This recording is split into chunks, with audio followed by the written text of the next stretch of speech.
ये 17वें लोकसभा के लिए निर्वाचन आयोग के द्वारा पूरे देश में निर्वाचन के तारीखों का शेड्यूल आज जारी किया गया है। इस संबंध में यह भी जानकारी निर्वाचन आयोग के द्वारा दी गई है कि 1 जनवरी 2019 की स्थिति में जो मतदाता 18 वर्ष जिनके पूर्ण हुए हैं उनको मतदाता सूची में शामिल किया जाकर सभी राज्यों में मतदाता सूचियों का अंतिम प्रकाशन किया गया है और मध्य प्रदेश में 22 फरवरी को यह अंतिम प्रकाशन हुआ है। और एक बार और हम निरंतर अद्यतन करते हुए मतदाता सूची का एक बार और प्रकाशन हम करेंगे। जो नामांकन पत्र दाखिल करने का जो अंतिम तारीख है उस तारीख का उस संबंधित पार्लियामेंट कॉन्स्टिट्यूंसी का हम मतदाता सूची एक बार और अंतिम करेंगे। भारत निर्वाचन आयोग के द्वारा बताया गया है कि पूरे देश में 90 करोड़ मतदाता है और उनमें 1.5 करोड़ मतदाता ऐसे हैं जो 18 वर्ष के हैं और इसके अलावा लगभग 16,77,000 सेवा मतदाता है और 71,000 ऐसे मतदाता हैं जो विदेश में रहते हैं। भारत निर्वाचन आयोग के द्वारा उनके प्रेस नोट में यह भी बताया गया है कि मध्य प्रदेश राज्य में 100% एपिक का कवरेज है, वोटर कार्ड का कवरेज है और मध्य प्रदेश के मतदाता सूची में 100% मतदाताओं का फोटो प्राप्त है, उसमें छपा हुआ है। फोटो वोटर स्लिप के बारे में भारत निर्वाचन आयोग के द्वारा बताया गया है कि पूर्व चुनावों के भांति इस बार भी फोटो वोटर स्लिप का वितरण किया जाएगा चुनाव के पहले। लेकिन ये फोटो वोटर स्लिप के साथ साथ आपको एक आइडेंटिटी कार्ड भी आपको साथ में दिखाना होगा मतदान केंद्र में वोट डालने से पहले। 11 प्रकार के ऐसे आइडेंटिटी कार्ड जैसे voter I card, Aadhaar card, driving licence, PAN card, passport इत्यादि ऐसे 11 कार्ड उन्होंने निर्धारित किए जो आप वोटर स्लिप के साथ साथ आप दिखा सकते हैं। इस बार भी हम वोटर गाइड देंगे, वोटर लिस्ट को, वोटर स्लिप को ब्रेल में छपवाकर जो विजुअली इम्पेयर्ड मतदाता है उनको देंगे। पूरे देश में लगभग 10 लाख पोलिंग स्टेशन है जिसमें लगभग 65,000 पोलिंग स्टेशन मध्य प्रदेश में हैं। इन सब में न्यूनतम व्यवस्थाएं सुनिश्चित करने के लिए भारत निर्वाचन आयोग के द्वारा आज निर्देश दिया गया है। भारत निर्वाचन आयोग के द्वारा आज ये भी कहा गया है कि ईवीएम के साथ साथ वीवीपैट मशीन का इस्तेमाल पूरे देश में इस लोकसभा निर्वाचन में उपयोग किया जाएगा। इसके लिए पर्याप्त मात्रा में मशीन उपलब्ध है और उसका फर्स्ट लेवल चेकिंग प्राथमिक जांच सभी राज्यों में कर लिया गया और मध्य प्रदेश में भी ये कार्य पूर्ण है। और जब कैंडिडेट सेटिंग वगैरह करेंगे उस समय मॉक पोल आदि की प्रक्रिया करते हुए हम इस मशीनों की जांच जो राजनीतिक दलों के और अभ्यर्थियों के प्रतिनिधियों के सामने हम ये करेंगे। इस बार ये निर्देश दिया गया है कि जो भी वाहन ईवीएम वीवीपैट मशीन को लेकर मतदान केंद्र पे जाएगा या रिजर्व मशीन को लेकर मतदान केंद्र के आसपास घूमेगा, ऐसे सभी वाहनों को जीपीएस के माध्यम से ट्रैक किया जाना है। जैसे मतदान दल मशीनों के साथ रवाना होती है एक दिन पहले, तो उन सभी वाहनों में जीपीएस ट्रैकर रहेगा और जो सेक्टर अधिकारी मशीनों को लेकर जो एक्स्ट्रा रिजर्व मशीन को अपने गाड़ी में रख के वो मतदान केंद्रों में जाते हैं पोलिंग डे के दौरान, उन सेक्टर अधिकारियों के वाहनों का पर भी जीपीएस ट्रैकर रहेगा। जो कैंडिडेट्स के एफिडेविट्स के बारे में जो संशोधन हुआ है, जो हाल ही में मध्य प्रदेश में उस नवीन एफिडेविट का उपयोग किया गया है। क्रिमिनल एंटीसीडेंट्स, क्रिमिनल रिकॉर्ड के बारे में भी जो जानकारी है वो हाल ही में आप सब लोग जानते हैं कि मध्य प्रदेश में इसका पालन किया गया है। बाकी सारे निर्देश जो चुनाव से संबंधित है वो ये पूरे 40 पन्ने का जो प्रेस नोटिस में है ये हम आपको अभी वितरण कराएंगे। जो सबसे महत्वपूर्ण जो तारीखों के बारे में और किन किन तारीख में कौन कौन सा लोकसभा निर्वाचन क्षेत्र का चुनाव होना उसके बारे में बताना चाहूँगा। सबसे पहले जो 7 चरण हैं पूरे देश में निर्वाचन के, उसके चरण क्रमांक 4, 5, 6, 7 माने आखिरी 4 चरणों में मध्य प्रदेश में निर्वाचन होगा। और जो 4th फेज है, चौथा चरण है, इस चौथा चरण का जो नोटिफिकेशन है वो 2 अप्रैल को होगा। उसका नामांकन का अंतिम तारीख 9 अप्रैल होगा। नामांकन पत्रों की स्क्रूटिनी 10 अप्रैल और नामांकन पत्रों के विड्रॉल का जो आखिरी दिन है वो 12 अप्रैल और निर्वाचन का तारीख 29 अप्रैल। जो चौथा चरण है उसका निर्वाचन का डेट है 29 अप्रैल है, ये सोमवार है। जो फेज 5 है यानी मध्य प्रदेश के लिए दूसरा फेज है, ये फेज 4 यानी मध्य प्रदेश का जो पहला फेज है उसमें 6 लोकसभा निर्वाचन क्षेत्र आते हैं। वो है सीधी, शहडोल, जबलपुर, मंडला, बालाघाट, छिंदवाड़ा। ये जो 29 अप्रैल को जो निर्वाचन होना है, 29 अप्रैल को जो निर्वाचन होना है उसमें जो लोकसभा निर्वाचन क्षेत्र 6 आते हैं उनका नाम है सीधी, शहडोल, जबलपुर, मंडला, बालाघाट और छिंदवाड़ा। इसके बाद जो अगला चरण है मध्य प्रदेश के लिए, जो 5वां चरण है पूरे देश में, वो मध्य प्रदेश के लिए दूसरा चरण है। इसका नोटिफिकेशन 10 अप्रैल को और नामांकन का अंतरिम तारीख 18 अप्रैल और स्क्रूटिनी का दिन 20 अप्रैल, विथड्रॉल का आखिरी तारीख 22 अप्रैल और जो मतदान का तारीख है वो 6 मई, 6 मई, वो भी सोमवार है। ये अगला फेज होगा। इस अगले फेज में 7 लोकसभा निर्वाचन क्षेत्र हैं। ये 7 का नाम ये है कि टीकमगढ़, दमोह, खजुराहो, सतना, रीवा, होशंगाबाद और बैतूल। टीकमगढ़ यानी 6 मई को जो निर्वाचन होना है वो है टीकमगढ़, दमोह, खजुराहो, सतना, रीवा, होशंगाबाद और बैतूल। इसके बाद वाला जो चरण है वो उसका नोटिफिकेशन 16 अप्रैल को जारी करेंगे। 23 अप्रैल को नामांकन का अंतिम दिवस होगा। 24 अप्रैल को नामांकन की स्क्रूटिनी होगी और 26 अप्रैल को वो नामांकन पत्र वापस लेने का अंतिम तारीख होगा और निर्वाचन 12 मई को होगा। 12 मई का जो चरण है उसमें 8 लोकसभा निर्वाचन क्षेत्र उस दिन पोलिंग में जाएंगे। वो इतवार का दिन है 12 मई और उनमें हैं मुरैना, भिंड, ग्वालियर, गुना, सागर, विदिशा, भोपाल, राजगढ़। तो भोपाल का जो निर्वाचन है वो 12 मई को है। जी हाँ, जो 12 मई को जो निर्वाचन में जाएंगे लोकसभा निर्वाचन क्षेत्र वो है मुरैना, भिंड, ग्वालियर, गुना, सागर, विदिशा, भोपाल और राजगढ़, है ना। ये 8 पार्लियामेंट्री कॉन्स्टिट्यूंसीज हैं जो 12 मई को हैं।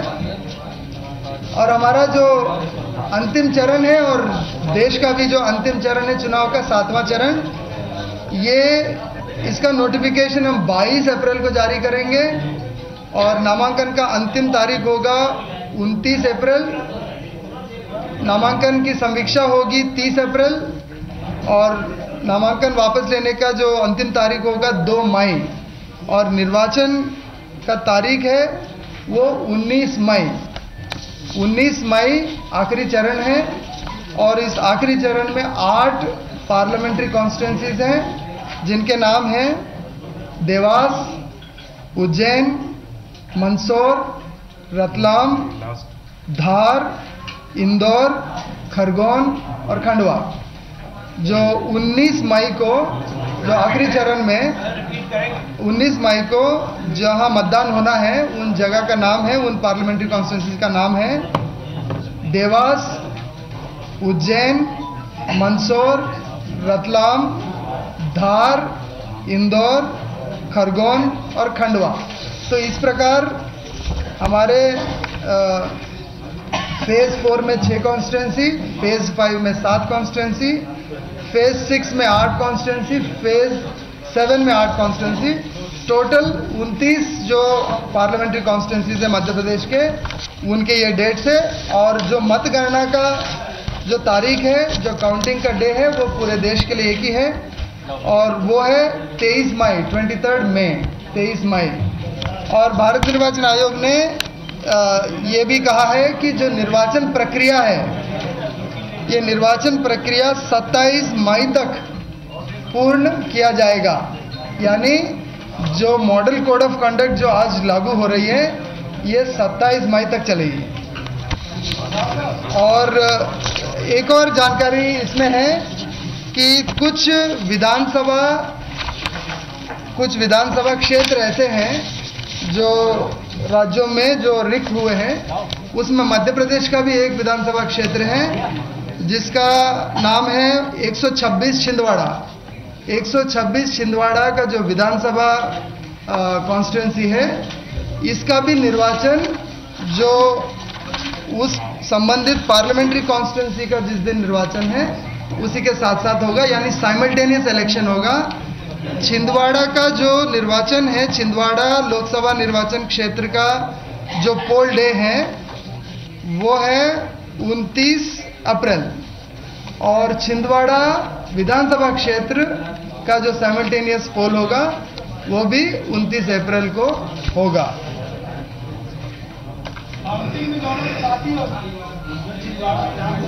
काउंटिंग भी साथ में होगी।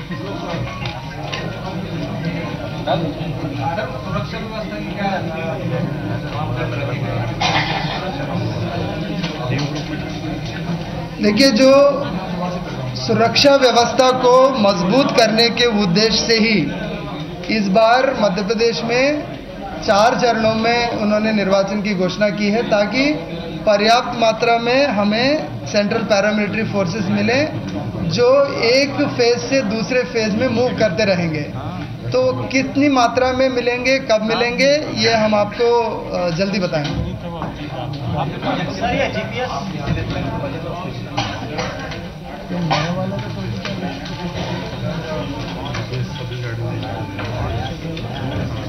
जो पिछले वित्तीय वर्ष का जो बजट था वो 411 करोड़ था और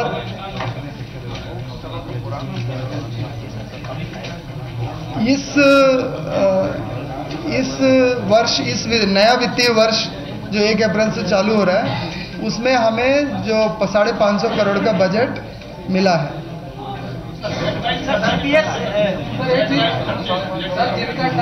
अगले बार बता दूंगा। जिनका ट्रांसफर हुआ है या आज हुआ है, उनको कब तक ज्वाइन करने के लिए टाइम आपने दिया है? और 3 साल वाले ऐसे कितने लोग हैं जिनका ट्रांसफर नहीं हो पाया? देखिए, जो 3 वर्ष और गृह जिला का जो निर्देश है इलेक्शन कमीशन का, उस निर्देश के तहत सामान्य प्रशासन विभाग, गृह विभाग और राजस्व विभाग ने हमें सर्टिफिकेट दिया है कि ऐसे सभी अधिकारियों का उन्होंने स्थानांतरण कर दिया है और जो 3 वर्ष से अधिक कहीं एक जगह पदस्थ है या गृह जिला में पदस्थ है, तो उसमें कोई पेंडिंग नहीं है।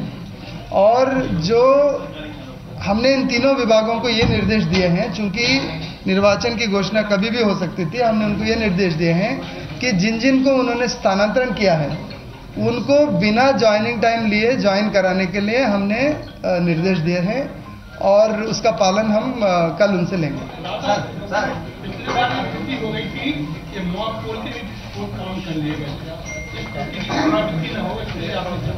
इस संबंध में हमने इस बार जितने भी प्रशिक्षण प्रारंभ किए हैं, कलेक्टरों के प्रशिक्षण से लेकर जो मतदान दलों के प्रशिक्षण तक, हर स्तर पर हम इस चीज़ को हाईलाइट किए हैं और इस बार हम ध्यान रखेंगे कि इस प्रकार की गलती का पुनरावृत्ति न हो। किस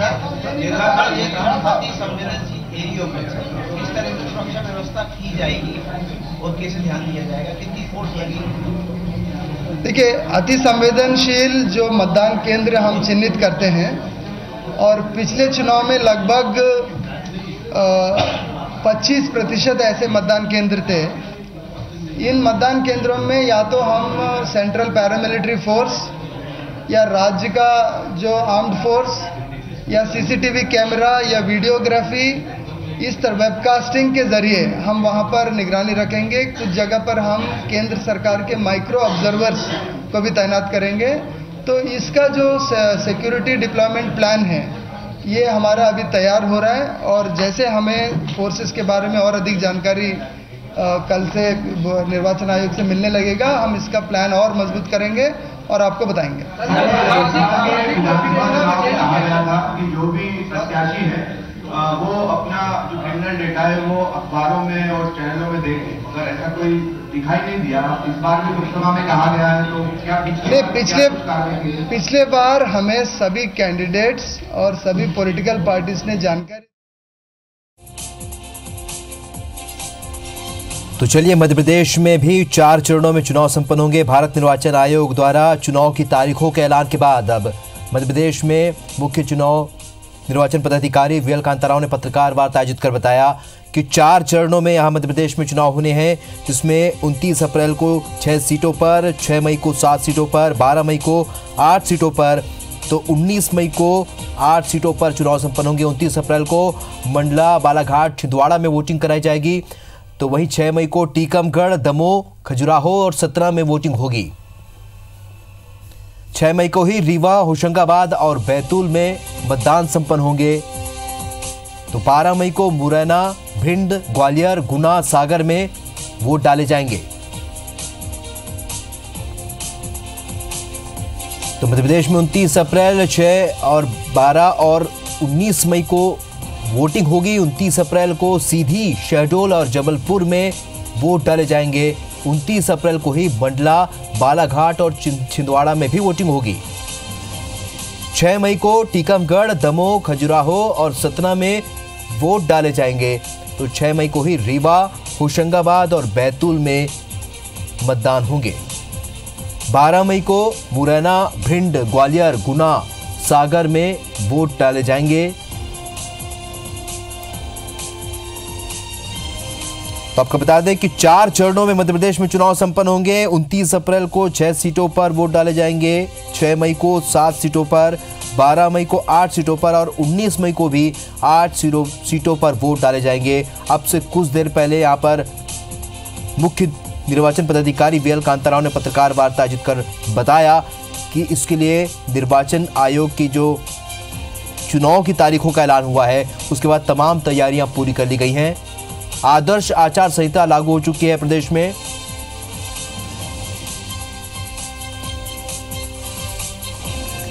चलिए, तो मध्य प्रदेश और छत्तीसगढ़ दोनों ही जगहों पर यहां पर मुख्य निर्वाचन पदाधिकारी ने पत्रकार वार्ता आयोजित कर बताया। छत्तीसगढ़ में 3 चरणों में वोटिंग होगी।